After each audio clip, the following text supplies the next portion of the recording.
25 to 5. It's a Friday afternoon. I can see the sun poking through all the clouds. I know we've had a bit of rain this afternoon and probably more to come. But what else do we see on a Friday afternoon? Well, we see Luke Smith from Envision Financial across the desk to tell us about money. Luke, thanks for coming in. Thanks for having me, mate. Well, I'll tell you what, the weather's been a bit nasty. It's on again, off again, and it's not going to get any better anytime soon. But what about those interest rates? Are they going to get any better anytime soon? No, not at all. It's one of those, it's like luxury goods tax, or luxury car tax. Why are we paying that? Well, why are we indeed? I've asked that question before. Why? In fact, quite recently I asked one of our politicians why we're paying luxury car tax when we no longer have any Australian car manufacturing industry to protect. Correct. And yet we're still protecting it. Yeah, mate, it's one of those chicken, egg, chicken conundrums. I don't get it. Well, there you go. Yeah. But interest rates certainly have been a very hot topic in recent months. Yep. And will continue to be for quite some time. Yes, very much All so. of the pundits are suggesting they will go up again, and possibly again after that, and possibly again after that. And I think that's, it's very topical at the moment in appointments, and I think it's one of the things that you read about on any news outlet and any forum, any publication. It's rates are going up, and I just want people to keep in mind they are not going to stop. Right? If you're hoping that it'll only go up once more, I think you need to sort of change your line of thinking and get prepared for, potentially cash rates well above 3. Well, it's not all doom and gloom. I have noticed I'm actually earning interest on my savings account now. Yeah, look, it's fantastic.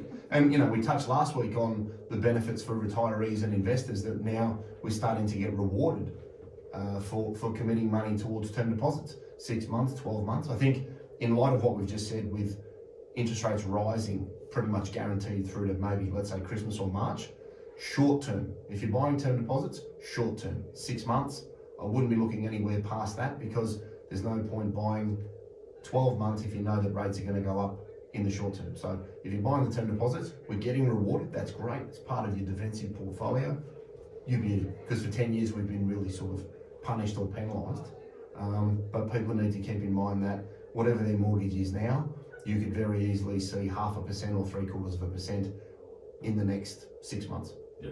And that's going up, not down. And of course, when we talk about interest rates, that is the first question people have. The first thing that springs to mind is the mortgage rate. And of course, a lot of people have got a mortgage and a lot of people are worried about what the impact might be of the increasing interest rates. So what's your advice for people when it comes to fighting back against rising interest rates? Look, I think there's only so much people can control, but you really need to be shopping it around at the moment. If you've been somewhere and you think the bank cares, the bank will start to care if you've got 100 or 200 million with them. Anything short of that, you're a retail consumer, you're a retail customer, you stay, you go. No one's losing any sleep. That's the reality of the retail banking world. So, if you're somewhere and you think you've got a good rate, test the market. I deal with 3 or 4 different banks personally, and no one bank has ever rung me up and said, hey, how good's the deal over at this bank? And that's what you need to keep in mind. If you're going to look at what you have and try and sharpen up the rate that you have on investment loans or your home mortgage, shop it out, use a broker. This is one of the times where they can add some real value by getting a mortgage broker involved because they have the capacity to understand, one, what the appetite is for each individual bank. Because banks, like insurance companies, have a certain demographic that they're after, and different banks are looking for different parts of the market, like insurance companies are looking for different occupation classes. So if you use a mortgage broker, they'll be able to go to the open market, use all of the available lenders on their panel, which will be just about everybody. You're not just stuck with one particular lender and the rate that they offer you, whether they internally think that's good or bad. So shop it around, get a broker. The other thing I would do is look at the features of your home loan.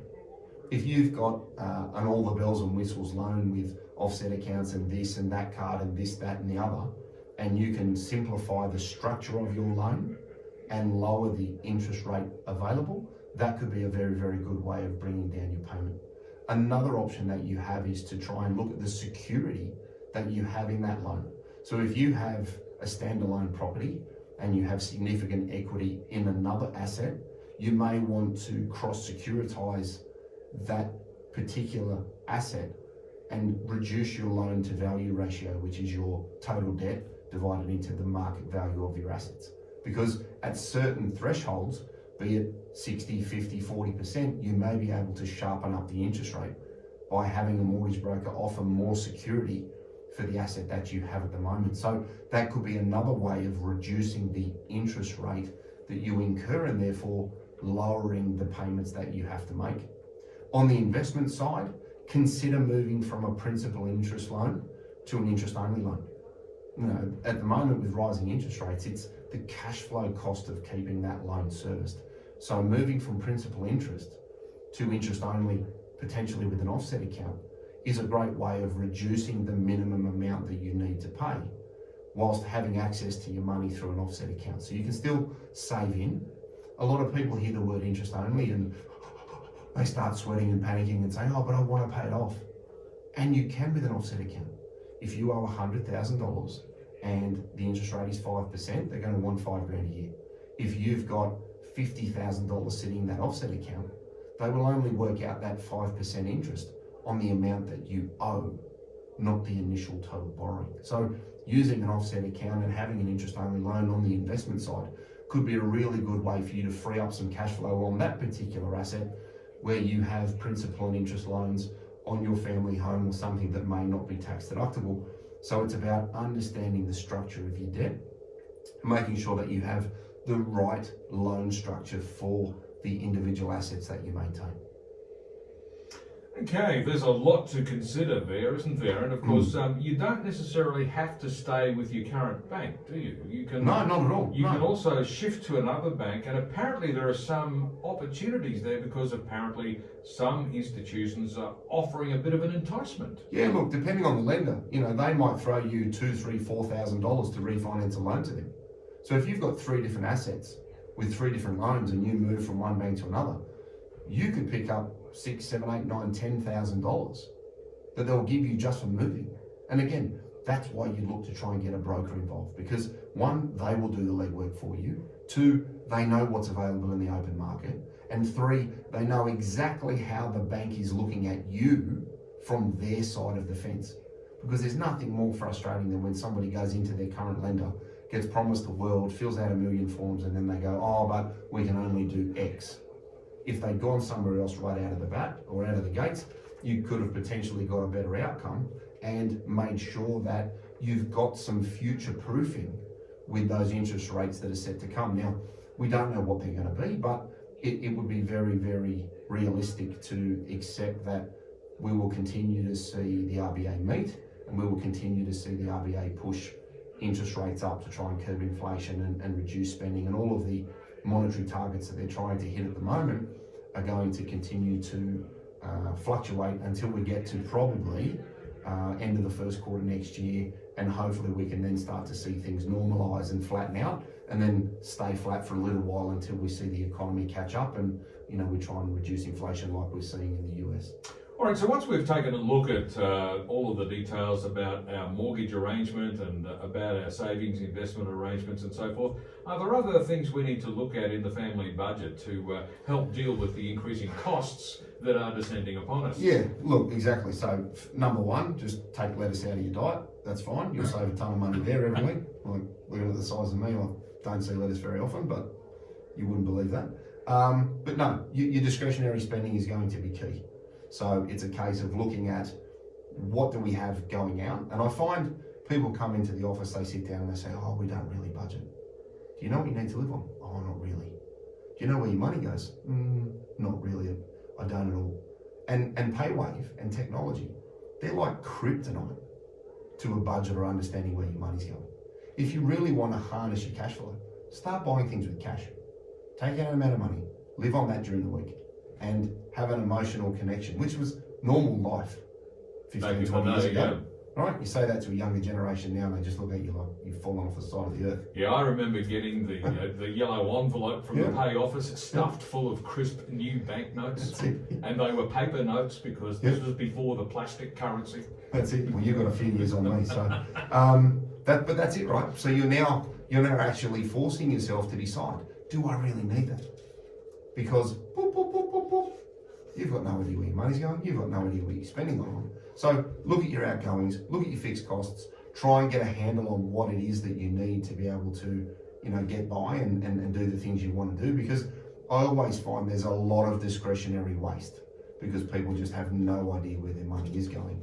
And then I'll be looking at other things, any sort of other debt that has an interest rate tied to it, where you might be able to free up some cash flow by moving high interest credit cards to an interest only free period or a new card that has a lower rate. Again, because all of these little strategies start to add up to cash flow savings that can then be used to offset the rising cost of mortgages over the next couple of months.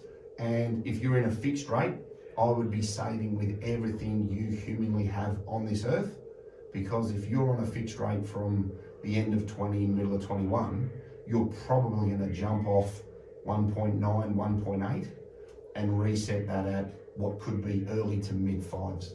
And from a cost and a servicing perspective, that is a huge jump, and people need to be prepared for it. Or they'll be on tonight saying that the banks are monsters and they didn't know rates were going up. Yeah, well, there's a lot to consider. Now, what's this about salary sacrifice and the impact that can have on your cash flow? So this is one that, if you get to a point where mortgages are going up and you're really finding it difficult to keep things going, you may want to stop your salary sacrifice. And just keep in mind that you have the capacity to put your own money into super before June and claim the same tax deduction you would have got had you salary sacrificed progressively through the year. So a lot of people say, well, if I don't salary sacrifice, I won't be able to put some money into super.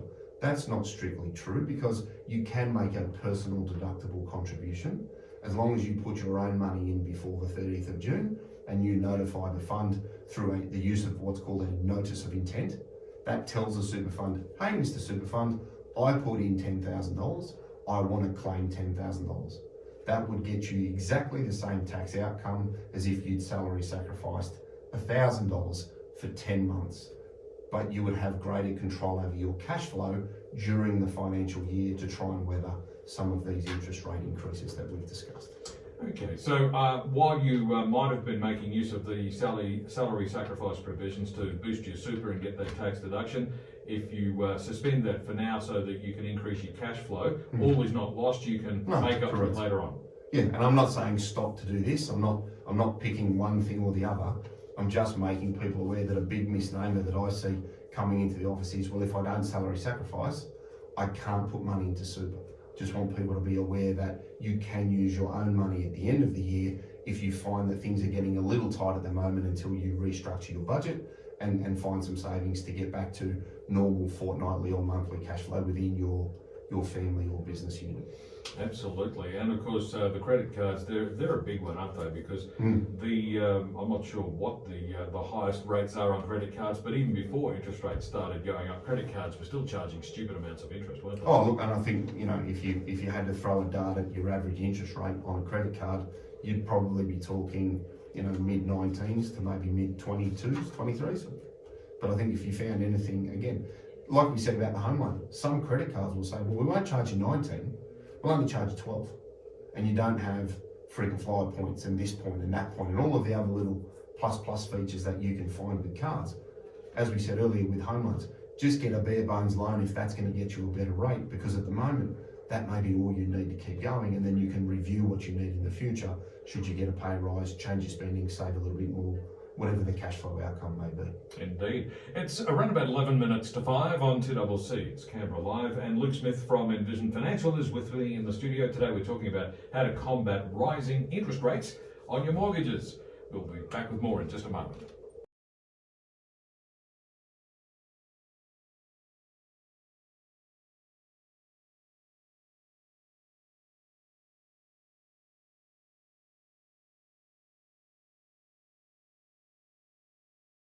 Seven minutes to 5 on a Friday afternoon, and that means Luke Smith from Envision Financial is with me in the studio. And today we're talking about everybody's latest nemesis, rising interest rates, and the impact that might have on your mortgage. Now, as I said before, it's not all doom and gloom. If you've got a savings account, it's actually good news. Fixed interest within super now at 3.6%, 3.7% on a term deposit for 6 months. Give it 6 months, we're probably getting, early fours, which, it isn't the 8% of the 06s and 07s, but it is far better than 0.3, 0.4 of 12 months ago. Yeah. So, you know, it's great for the retiree portion of the community to really benefit from the cash they have been saving. But of course, for the vast number of people who have got mortgages and are a bit worried about rising interest rates, what are the key things they should remember? Yeah, so review it. Look for a deal, shop it around, get some help, and don't just assume that your current lender is giving you the best offer available. Get a broker involved. I think people could save a lot of time and a lot of headache and a lot of angst, and really get some value from a good broker at the moment, because they will understand the right structure. They can work with you in relation to your cash flow. They can give you an idea of what's available. We can talk interest only or principal and interest. The other big one that people can do is look to re-amortise their loan or recast their loan. And that just means if you've borrowed $200,000 and you've saved $100,000 into that loan, if you go to your lender and say, look, take that $100,000 that I've got sitting in my offset account and recalculate the remaining 100, it's a good way of bringing down the minimum payment that they will assess you on, because a lot of people borrow money at a certain level and then pay it off for an extended period of time, but the calculation of the loan repayment at the base rate doesn't change. So if you can do that and take the cash that you may have in the bank and say, look, I owe 200, here's 100, recalculate my minimum payment, that could be a great way of bringing down the cash flow expense that your mortgage contributes to your household income. I think they should also look to consider the collateral that they have or the security that they've given to the bank. If you increase the security that you provide a lender, you may be able to bring the interest rate down and therefore benefit from a cash flow saving. Fill up offset accounts where possible. Consider interest only or principal and interest. Make sure for your investment assets, you consider interest only with an offset account, because you can still pay down that total debt. You're not stuck paying interest only, as the name says. The offset account use really improves the benefits of that type of structure. And I think use the cashbacks that some lenders are offering, and save, because interest rates are going to keep going up probably through to March next year. Indeed, and the more you save, the more you might be able to actually earn some interest instead of having to pay it. So it's that time of the day. Luke, where can listeners get more information? Yeah, so office number 6260-4749. We've got envisionfinancial.com.au. We've got the strategy stacker Luke Talks Money on the podcast with iTunes and Spotify.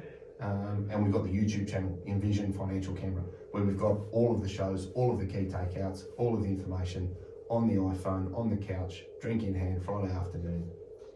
Rehash what we've just covered off from the warmth of your front room. You know you can watch YouTube on your big screen TV now. I don't want my kids getting a handle of that. I'll be singing Frozen songs for the next 5 years. Luke, thanks very much. We'll catch you again next Friday. See you next week. Luke Smith from Envision Financial will be back in the studio with us once again at the same time next Friday afternoon to talk money once again, and hopefully solve one or two little problems that might be pressing upon you at this time.